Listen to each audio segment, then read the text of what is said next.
15 ऑगस्टच्या निमित्तानेच आपण अशी ही 3 कलरची 3 पापलेट तयार केलेली आहेत.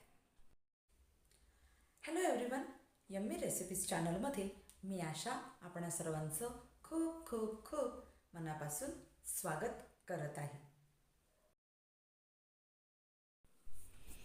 आज आपण तिरंगा पापलेट बनवून घेणार आहोत. ती रोस्ट करून घेणार आहोत आणि त्यासाठी कोणकोणते वेगवेगळ्या प्रकारचे मसाले लागतात आणि त्याची कृती काय आहे ते आता आपण पाहून घेऊया.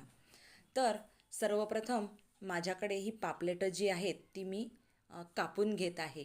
अगदी सगळं कापून मी घेणार आहे. ॲक्च्युली तुम्हाला दाखवायची काय गरज नाही. माझ्या बऱ्याच व्हिडिओमध्ये ही पापलेटं कापायची कशी मी तुम्हाला दाखवलेलं आहे, पण अगदी थोडक्यात मी अगदी 2-3 शॉटमध्येच मी हे तुम्हाला दाखवत आहे. तर आतील सगळं काढून घ्यायचं आहे आणि मस्त असे दोन्ही साईडवरून पापलेटला कट्स लावून घ्यायचे आहेत. आता तिन्ही पापलेट मी स्वच्छ धुवून घेतलेली आहेत. आता याला आपण मसाले लावून घेऊयात. आता कॉमन मसाले आहेत म्हणजे काय, आलं लसूण पेस्ट आणि मीठ. तर इथे मी 1 टेबलस्पून आलं लसूण पेस्ट घेतलेला आहे आणि चवीनुसार मीठ. आता इथे तुम्हाला लिंबाचा रस घालायचा असेल तर तुम्ही घालून घेऊ शकता. मी मात्र घातलेला नाही. तर तुम्हाला जर अजून चविष्ट बनवायचं असेल तर तुम्ही लिंबाचा रस घालून घेऊ शकता. तर आता 3 पापलेटमधलं एक पापलेट मी घेत आहे. एका बाजूला किंवा एका प्लेटमध्ये तुम्ही घ्यायचं आहे. ही 2 बाजूला काढायची आहेत. तर त्या पापलेटला आपल्याला मसाला लावून घ्यायचा आहे. तर अगदी अर्ध टीस्पून मी काश्मीरी मिरची पावडर घेतलेली आहे. अर्ध टीस्पून मी धणे पावडर घेतलेला आहे आणि अगदी चिमूटभर मी तंदूर कलर घेतलेला आहे, म्हणजे रेड फूड कलर घेतलेला आहे. आता एका पापलेटला दोन्ही बाजूंनी कट्सला व्यवस्थित लागेल अशा पद्धतीने हे मला लावून घ्यायचं आहे आणि एका ट्रेवर मला हे साईडला ठेवायचं आहे.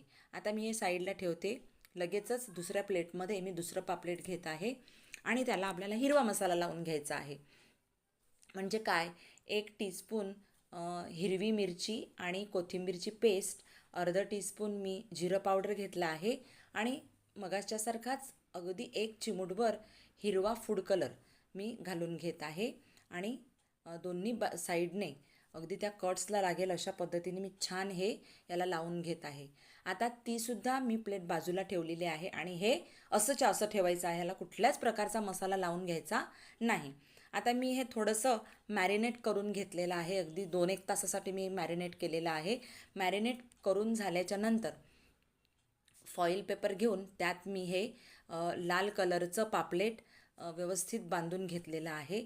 पुन्हा एक दुसरा फॉईल पेपर घेऊन त्यात मी हे सफेद, म्हणजे ज्याला मी मसाले कुठले लावलेले नाही, फक्त आलं लसूण पेस्ट आणि मीठ आहे ते मी बांधून घेतलेलं आहे. आणि दुसरा एक मी फॉईल पेपर घेतला आहे, त्यात मी हे हिरव्या कलरचं बांधून घेत आहे. तर आता तिन्ही पापलेटं मी छान वेगवेगळी बांधून घेतलेली आहेत. आता एका तव्यावर मी ही रोस्ट करून घेत आहे. तुम्हाला वाटलं तर तुम्ही ओव्हनमध्ये सुद्धा ही भाजून घेऊ शकता. ओव्हनमध्ये फक्त 20 ते 25 मिनटासाठी तुम्हाला भाजायचे आहेत, पण तव्यावर मात्र जवळजवळ 40-1 मिनटं लागतील, कारण आपल्याला दोन्ही साईडने फिरवून ही करावी लागतील. ओव्हनमध्ये कसं दोन्ही साईडवरून हीट मिळते म्हणून ते अर्ध्या वेळेत होऊन जातं.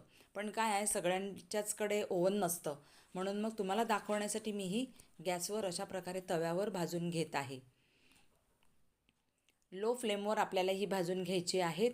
20 मिनटं या बाजूने आणि 20 मिनटं दुसऱ्या बाजूने ही फिरवून घ्यायची आहेत आणि पुन्हा ही झाकून ठेवायची आहेत पुढच्या 20 मिनटासाठी.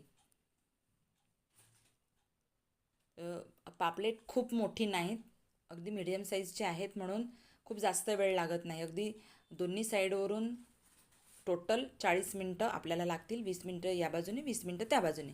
आता पापलेटं तयार झालेली आहेत. मी ही ट्रेवर काढून घेत आहे. एकदम गरम आहेत, अगदी हाताला खूप असा चटका लागतोय.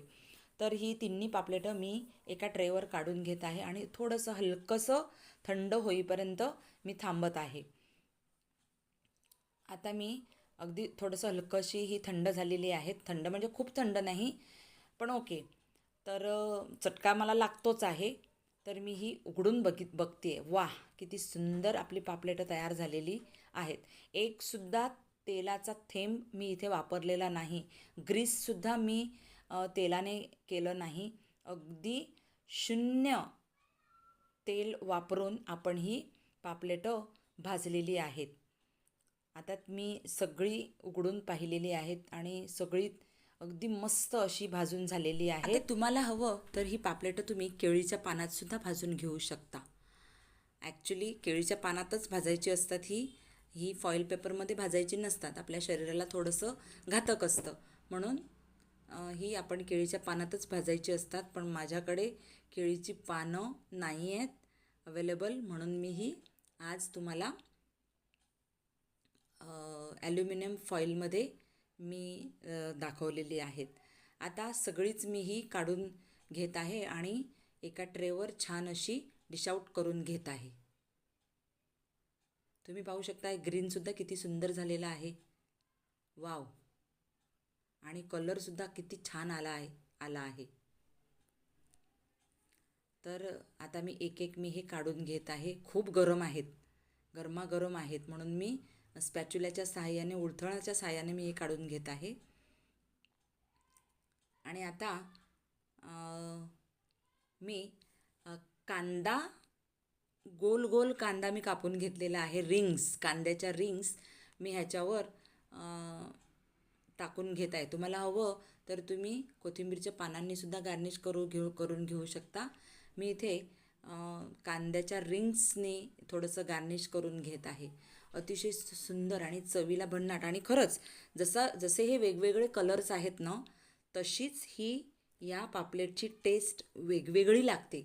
तर लाल पापलेटची टेस्ट वेगळी, सफेदची वेगळी आणि ग्रीनची वेगळी. तर वेगवेगळ्या टेस्टची आणि वेगवेगळ्या मसाल्यांची ही पापलेटं तयार आहेत सर्व करून घेण्यासाठी. अतिशय सुंदर आणि चवीला एकदमच भन्नाट लागणारी अशी ही पापलेटं. रेसिपी तुम्हाला जर आवडली असेल तर नक्की घरी करून पहा. केल्यानंतर मात्र माझ्या या रेसिपीला किंवा या व्हिडिओला लाईक करा, शेअर करा, कमेंट करा आणि माझ्या या चॅनलला मात्र सबस्क्राईब करायला विसरू नका. मग आपण भेटूया अशाच एका छान व्हिडिओ. तोपर्यंत बाय.